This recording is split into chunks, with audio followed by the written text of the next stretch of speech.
It's Thursday, 11 o'clock. It's time for this week's Watch Shop.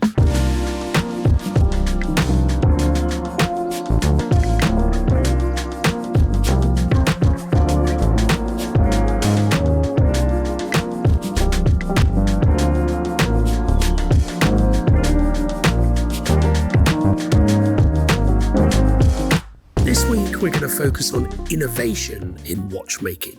It's an interesting topic that's fascinated me for a long time, but I think my own experience with innovation is really only probably scraping the surface of what's out there in the world of watchmaking. This week, we've got a real spectrum of craftsmanship on the table. It's crazy, frankly, looking at some of these watches, and I'm really excited to delve into the detail on some of these exceptional timepieces. Let's jump into it. It's quite common these days for large brands to have special projects divisions in their corporation structure. And when it comes to Cartier, they have the Privé line. Now, back then, Cartier were working with watchmakers like F.B. Journe, Denis Flageolet, Vianney Halter to create movements that were just exceptional, bringing in technology and craftsmanship that they weren't able to harness in-house. And we've got what I think is one of the most special pieces that they've produced in that time period. And it's the Cartier Tortue Monopoussoir. It's a watch that I've talked about time and time again. I think it's frankly one of the most beautiful dress watches that's ever been produced. I love the subtle use of guilloché. I love the use of colour. The movement in the back is exceptional, and really is a great entryway into what I'm calling the special projects watches. Cartier are known to work, certainly during the CPCP era, with handcraft artisans like THA, and they can produce some really special pieces. But let's go slightly deeper into the rabbit hole and talk about what Patek are able to produce.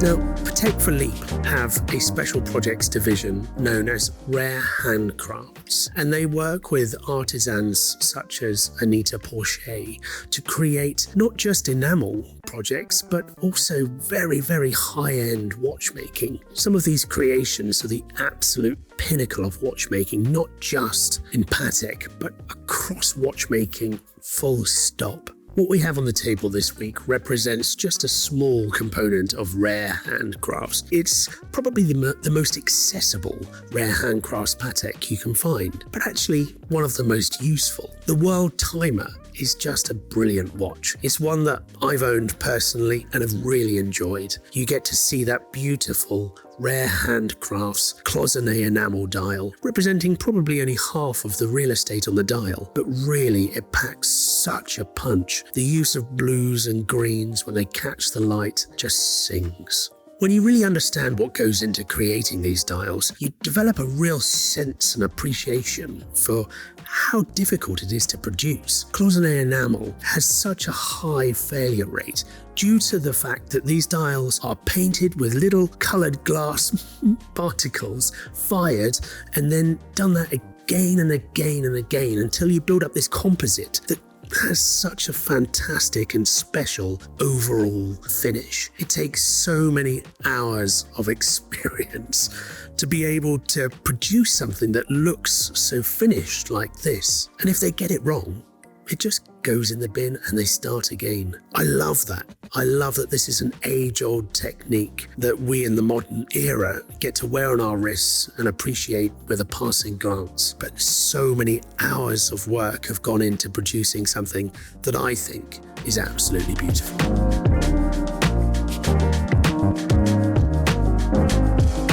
Vacheron Constantin, a brand that celebrated their 270th anniversary this year, also have a rare handcrafts equivalent. They call it Les Cabinotiers, and they produce some fantastic dials as well. And this is a really good example. A few years back, they produced zodiac sign watches. Now, these represent the Chinese New Year, and this one in particular is the year of the goat.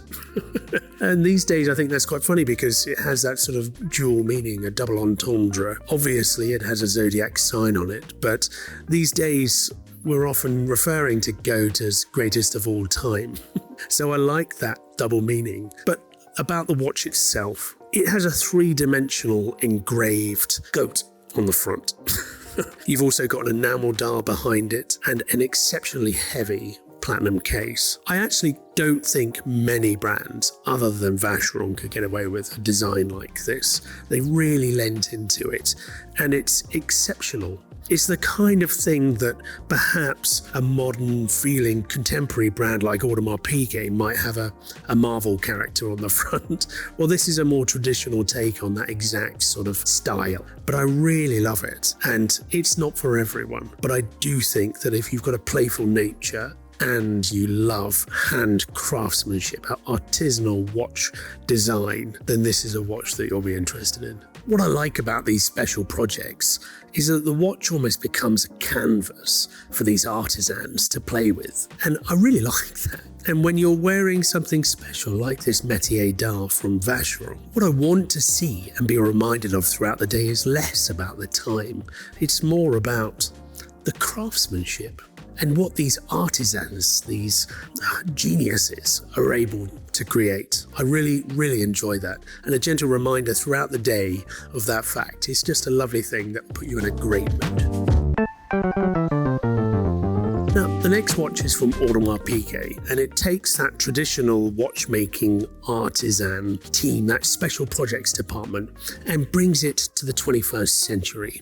AP create what's called the AP Royal Oak concept. And this is their special projects division. It's where they experiment with materials and generally just push the boundaries of watchmaking. This example here is a tourbillon, but it's constructed of fused carbon with a ceramic bezel, a titanium construction with a tourbillon. It has use of green titanium base plates. It's just an incredible watch. If what you're looking for is technological prowess, when I look at this watch, I'm struck by the fact that whereas previously we were talking about the sort of classic Alfa Romeo Spider, well, this watch really represents the sort of Formula One car, the absolute cutting edge of technology. The watch itself is the statement, not just the dial. I personally would love to have this as a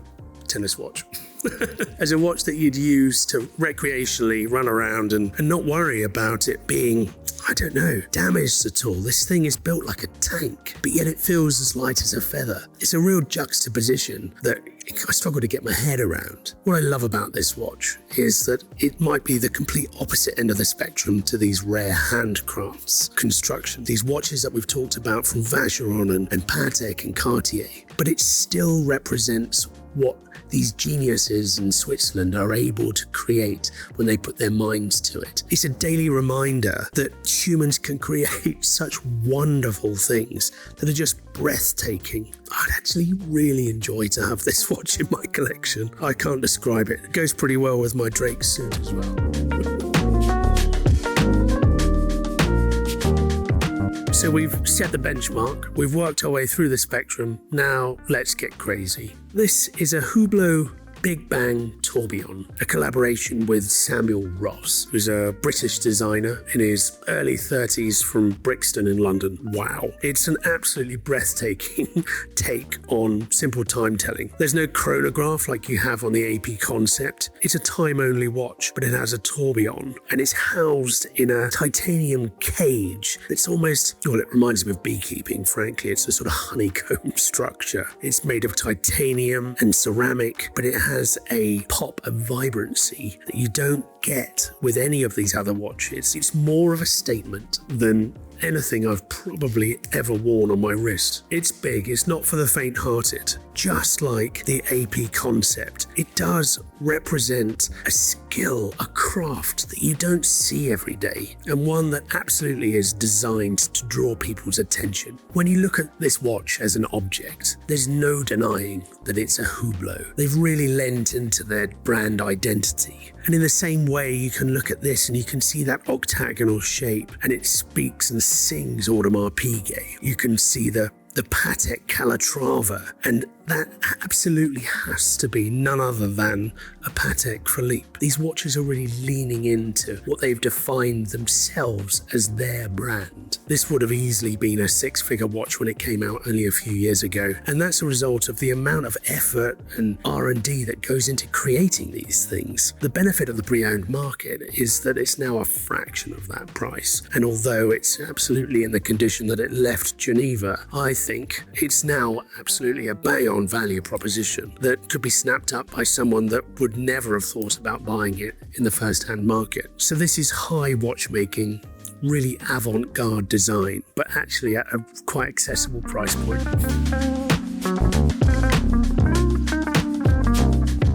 So that takes us nicely to the last watch of the drop, and this is kind of a nice amalgamation of the old world of hand craftsmanship and the new world of technological prowess. This is the MB&F Legacy Machine 1, and it's a fairly new brand. MB&F is very well known amongst watch collectors now, but it has a fusion of old style case in this sense, but really new style avant-garde design touches and flair. What's fantastic about this watch is that it's a collaboration not just from Max Buser, but Kari Voutilainen and also Jean-Francois Moujon. These guys are watchmakers at the top of their game, and when it comes to the history of certainly modern watchmaking, these are the people that stand head and shoulders above everyone else. They really push the envelope, and this is a really nice amalgamation of their joint brainchild. It looks in two dimensions like a fairly traditional watch, but really when you look at it in three dimensions, it's almost like a spaceship. The sapphire curves around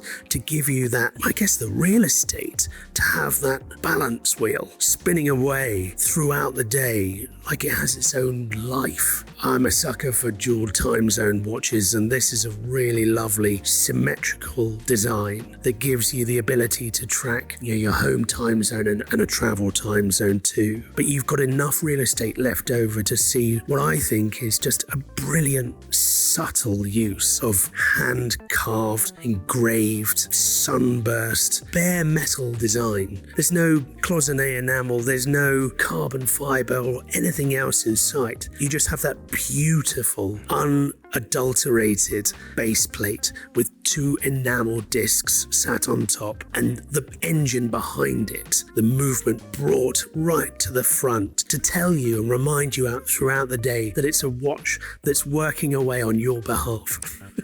It really deserves to have and afford the presence on your wrist. And I love the fact that it's three of watchmaking's absolute kings that have come together to create it. It's a special story, and I think a really nice way to round off a drop that focuses on special projects, craftsmanship, artisanal design, and frankly, just amazing watches. So that's this week's drop. I'm frankly blown away by the watches on the table here, let alone the rest that'll be hitting the site. Over 100 watches again. Do hit the website, check them out, and I'll see you next week.